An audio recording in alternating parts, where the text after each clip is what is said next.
by a rather short-looking human. Pacing about even as the crew stand there, the professor teaches his class, eventually addressing them and telling them to have a seat for the moment. The teacher seems fairly friendly with their students, which Ix's address finds a bit weird since in her experience the teachers will teach and then leave. The teacher will also be taking a vacation by next class and won't be available until he comes back, giving some obscure dates. Heck, he's even friendly with a student that was sleeping during class, sending them on their way. Then the crew is addressed. A few chairs are grabbed so the crew have somewhere to sit as they leave the classroom to go to the teacher's office, following him. Once in the office, the crew gets seated and the teacher asks if he can just read their minds to make things easier, noting the crew are here for one of three reasons. Minuet says he's okay with the mind reading and gets poked in the forehead, having his surface thoughts read. Pulling his hand away, the short man asks if the Nimbus crew would like alcohol, considering the things he sees in Minuet's surface thoughts. Out of character, everyone give a look to Vari. At first, the Kitsune protests, given his condition, and while the professor offers a polypurpose panacea, he still refuses. Cirrus notices a thin chain linking the professor to a ring on his finger, an unassuming gold band. Pouring out tea rather than alcohol, the professor begins to address the crew. He then asks if the crew want the short or long version of the story. But of course they take the long version, for that sweet, sweet lore. Some yet remember how bad things were back when the islands rose into the skies, when the mist arrived. When people discovered the ability to travel between islands, a subset of people began dying across the islands. People trying to make ends meet. The professor speaks as if this was perpetrated by a single individual, someone who murdered the poor in brutal fashion. The insignia of the murderer, the insignia that the crew have been following, will be carved into the victims' backs. The problem was, authorities were unable to catch this serial killer. Worse still, people were starting to celebrate the murderer's victories, as it were. Because people began to worship this serial killer in some twisted manner, the murderer was elevated to demigodhood. An ancestor of the professor did what needed to be done and sought out the murderous demigod, to seal them and to bring them below the mist. The strange part is, the demigod was not unwilling to go down into the mist, but was still sealed all the same. Unfortunately, the cult of this demigod has remained. The professor knows the location of at least 3 of the keys, stating that 2 have been lost.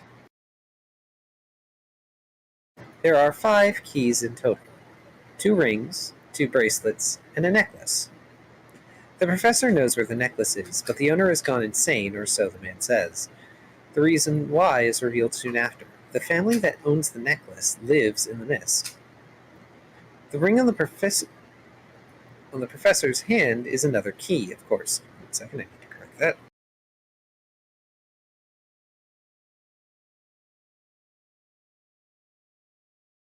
In fact, the professor is responsible for making fake jewelry to throw off the cult.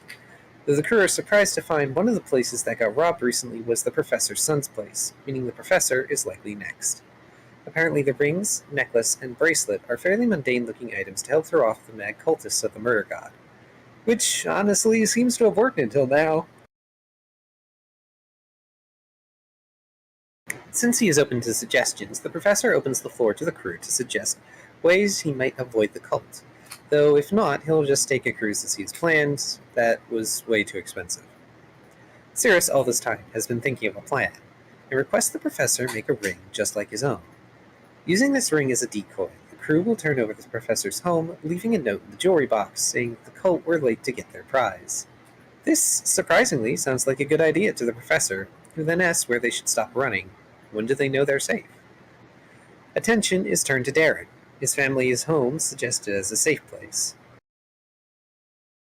Darren is happy enough to give the professor his family's address. This is more than enough help, and the professor asks that he be given until sundown to complete the decoy ring.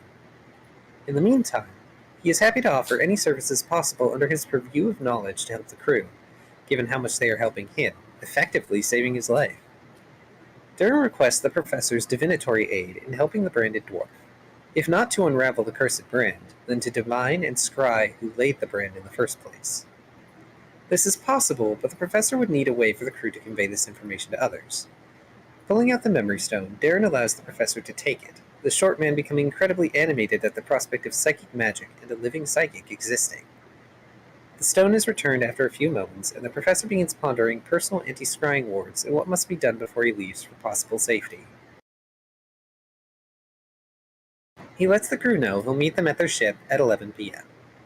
As the crew go to leave, Darren places his sending stone in Minuet's care since they'll need to contact their families, allowing Minuet to go first. In the meantime, the Dragonkin has a personal errand to run, and so leaves the other three of the crew to their devices. Ixodras decides she is going to find a scroll for a spell to add to her repertoire. While she finds several of the spells she is interested in, she is only able to obtain a scroll of one of them. Not that this irks the catfolk much. Minuet sends a message to his father, alerting him to the professor arriving in a relatively short period of time, as well as the inherent danger that may follow the man. It won't be for a day that the foxfolk gets the response, but it is an appropriate one for his father. For her part, Cirrus goes back to the ship and watches Dad cook. Dad, interestingly, has set up a table on deck and is serving what looks like beef for dinner. The crew have long since learned not to question where the noodle obtained such ingredients. At around 10 p.m., well after dinner, Darren returns to the ship. He asks for his sending stone back, even though there is no way he could have it returned by now. The Dragonkin is distracted, but brings himself back to the present so he can focus on dealing with the cult. Cirrus doesn't want to get ambushed, and wants to stack the deck in the crew's favor as much as possible. Minuet suggests getting a room at the Sky Shore or asking the professor to find a good meeting place. Ixodras suggests using a notebook full of explosive runes, but is shot down. Darren posits simply meeting in the open, which is less than optimal. As conversation continues, the crew begin pondering leaving an alarm spell in the professor's house, along with the jewelry box and note. Unfortunately, all these plans hinge on getting the cult to do what the crew wants in short order, since otherwise it could be days or weeks before the cult hits the place the crew wants. Thoughts turn to ransacking the professor's home in a similar manner to the other crime scenes, leaving the jewelry box with a note inside and trapped with an alarm. The note, Cirrus suggests, should set a time and place for the cultists to meet the crew. At this, Minuet and Darren consider places they could lure the cult to in the city. There's a ritzy dock they could go to that is rarely used, but there might be trouble getting into such a space. However, there's nothing scheduled to leave there to the crew's knowledge, though they'd need to go and buy a ticket to find out. As the crew continues to consider this, immediate dates and places are less and less appealing. Cirrus does try to push for a shorter time frame, but the rest of the crew manage to convince her that the only way to guarantee a meeting would be to set a long time out and at a distant location. So the decision is made to make the note for 90 days out from the date of the writing of it, the meet being located in Clearport, down in Kahakai. The professor arrives as the crew are winding down on their planning, giving Darren a wooden board with glue and a rune on it, meant to make the ship undetectable by divination while it is attached to the vessel. While Darren goes to attach the board in his room, because of course it must be his room, the others bring the professor down to meet the branded dwarf. They find the dwarf sitting and playing at tea in fine clothing, due to the sleeves of many garments that he got from Minuet, and holding Mary. When he notices the crew, he flails in embarrassment and drops the chicken, blustering as the professor advances. Minuet picks up his chicken, and he, Ix, and Cirrus get to see the divination professor touch the dwarf's head, causing the dwarf to collapse in pain. The professor asks for the crystal while he continues to read the dwarf's memories, Darren giving it over when he leaves his room from applying the non-detection board. After a point, the professor's hand is lit on fire from the branding curse, exclaiming amazement at the magical circuitry and the tattoo magic. Ixodras quickly drenches the hand and arm in cold water, though unfortunately the professor's hand is still badly burned and may be unusable. The dwarf, meanwhile, is writhing on the floor in pain from the curse and memory reading. Darren and Cirrus do their best to provide some amount of succor with healing magic and channeled energy. The professor makes it clear that whomever put the brand on the dwarf is so strong that badass doesn't cover it, and whomever could go against them had better be prepared. After the professor's burnt hand is wrapped up, he leaves, the crew being left with a decoy ring and a filled memory stone. Filled, for the professor was able to find the true face of the perpetrator of the brand. So now the crew has something to give Sir Ian before they leave Galarath.